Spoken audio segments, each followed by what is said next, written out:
ফুটবলের নিয়ন্ত্রক সংস্থা ফিফার র্যাঙ্কিংয়ে 2 ধাপ এগিয়ে 183তম স্থানে এসেছে বাংলাদেশ। সম্প্রতি তাদের সঙ্গে ম্যাচ খেলা ভারত 2 ধাপ পিছিয়ে এখন 127তম অবস্থানে।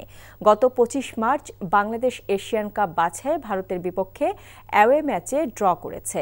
অ্যাওয়ে ম্যাচে বাংলাদেশ 1 পয়েন্ট পাওয়ায় র্যাঙ্কিংয়ে ইতিবাচক প্রভাব পড়েছে। হামজাদের পরবর্তী আন্তর্জাতিক ম্যাচ 10 জুন ঢাকায় সিঙ্গাপুরের বিপক্ষে। সেই ম্যাচও এশিয়ান কাপ বাছাইয়ের অংশ।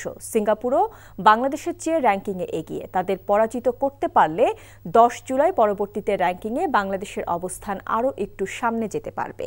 এদিকে বিশ্ব চ্যাম্পিয়ন আর্জেন্টিনা যথারীতি 1 নম্বর স্থান ধরে রেখেছে। ফ্রান্সকে টপকে স্পেন উন্নতি করে 2য় স্থানে এসেছে। অন্যদিকে 5 নম্বরে রয়েছে ব্রাজিল। বান্ডেল থাকলে প্রতি সেনমানিতে টাকা বাঁচবে। বিকাশ সেনমানি বান্ডেল কিনে জিতুন প্রতি লেনদেনে।